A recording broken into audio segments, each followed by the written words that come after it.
आज हम पढ़ेंगे श्री शिव महापुराण के रुद्र संहिता के पार्वती खंड का 10वां भाग। बाकी सारे भाग हमारे चैनल के प्लेलिस्ट में हैं, आप वहां जाकर सुन सकते हैं। तो शुरू करते हैं। तारकासुर के सताए हुए देवताओं का ब्रह्मा जी को अपनी कष्ट कथा सुनाना। ब्रह्मा जी का उन्हें पार्वती के साथ शिव के विवाह के लिए उद्योग करने का आदेश देना। ब्रह्मा जी के समझाने से तारकासुर का स्वर्ग को छोड़ना और देवताओं का वहां रहकर लक्ष्य सिद्धि के लिए यत्नशील होना। सूत जी कहते हैं, तदनंतर नारद जी के पूछने पर पार्वती के विवाह के विस्तृत प्रसंग को उपस्थित करते हुए ब्रह्मा जी ने तारकासुर की उत्पत्ति, उसके उग्र तप, मनोवांछित वर प्राप्ति तथा देवता और असुर सबको जीतकर स्वयं इंद्र पद पर प्रतिष्ठित हो जाने की कथा सुनाई। तत्पश्चात ब्रह्मा जी ने कहा, तारकासुर तीनों लोकों को अपने वश में करके जब स्वयं इंद्र हो गया, तब उसके समान दूसरा कोई शासक नहीं रहा। वह जितेंद्रिय असुर त्रिभुवन का एकमात्र स्वामी होकर अद्भुत ढंग से राज्य का संचालन करने लगा।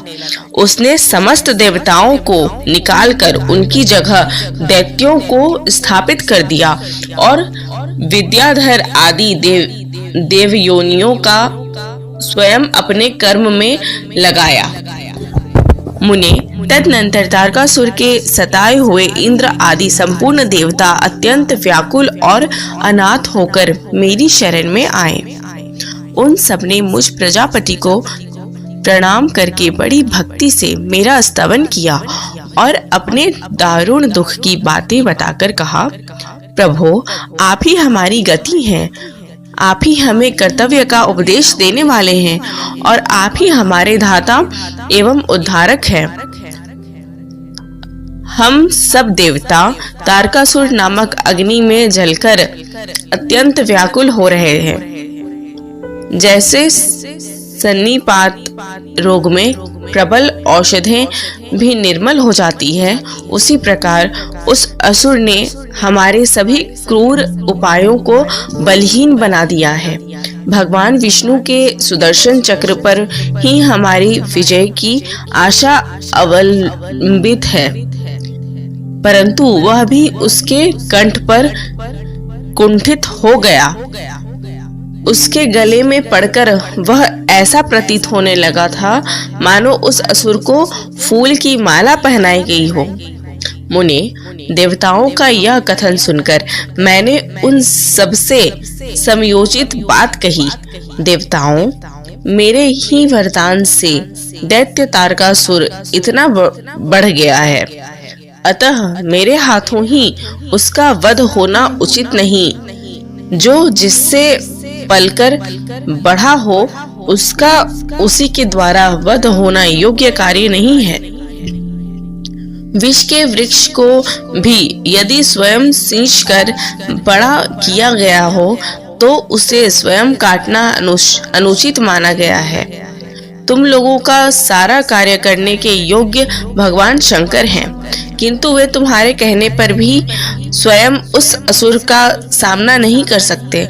तारक दैत्य स्वयं अपने पाप से नष्ट होगा। मैं जैसा उपदेश करता हूँ, तुम वैसा कार्य करो। मेरे वर के प्रभाव से न मैं तारकासुर का वध कर सकता हूँ, न भगवान विष्णु कर सकते हैं और न भगवान शंकर ही उसका वध कर सकते हैं। दूसरा कोई वीर पुरुष अथवा सारे देवता मिलकर भी उसे नहीं मार सकते। यह मैं सत्य कहता हूँ।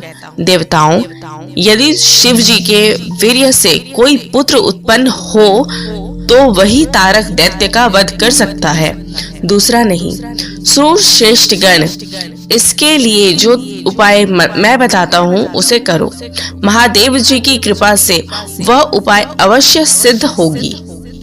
पूर्व काल में जिस दक्ष कन्या सती ने दक्ष के यज्ञ में अपने शरीर को त्याग दिया था, वही इस समय हिमालय पत्नी में मेनका के गर्भ से उत्पन्न हुई है।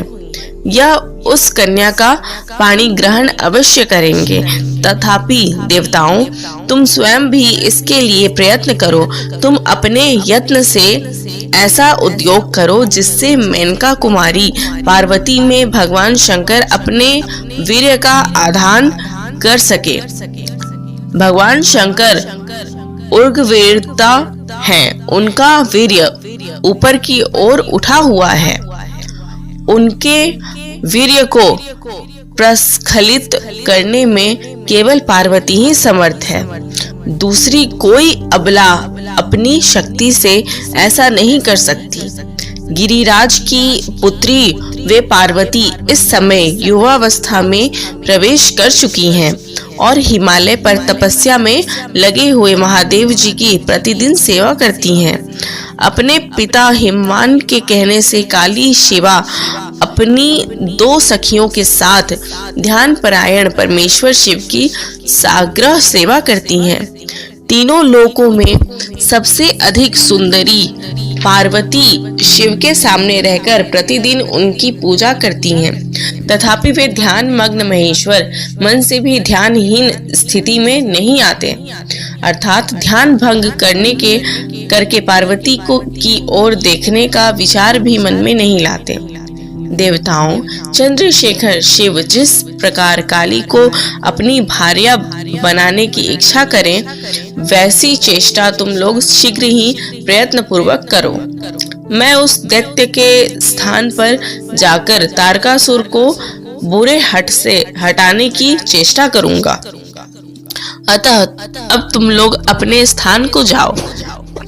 नारद, देवताओं से ऐसा कहकर मैं शीघ्र ही तारकासुर से मिला और बड़े प्रेम से बुलाकर मैंने उससे इस प्रकार कहा, तारक, यह स्वर्ग हमारे तेज का सारतत्व है, परंतु तुम यहाँ के राज्य का पालन कर रहे हो।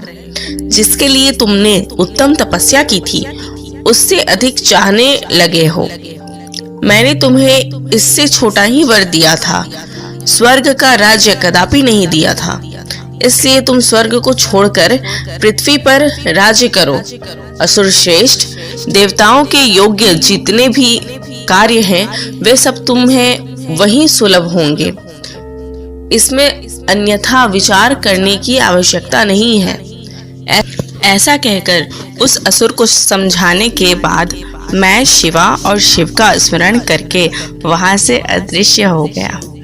तारकासुर भी स्वर्ग को छोड़कर पृथ्वी पर आ गया और शोणितपुर में रहकर वह राज्य करने लगा।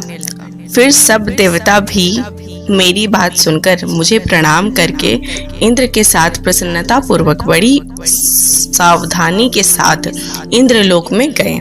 वहां जाकर परस्पर मिलकर आपस में सलाह करके वे सब देवता इंद्र से प्रेम पूर्वक बोले, भगवान शिव की शिवा में जैसे भी काम मूलक रुचि हो, वैसा ब्रह्मा जी का बताया हुआ सारा प्रयत्न आपको करना चाहिए। इस प्रकार देवराज इंद्र से संपूर्ण वृत्तांत निवेदन करके वे देवता प्रसन्नता पूर्वक सब और अपने अपने स्थान पर चले गए। तो यहाँ पे हमारा 10वां भाग कंप्लीट होता है। धन्यवाद।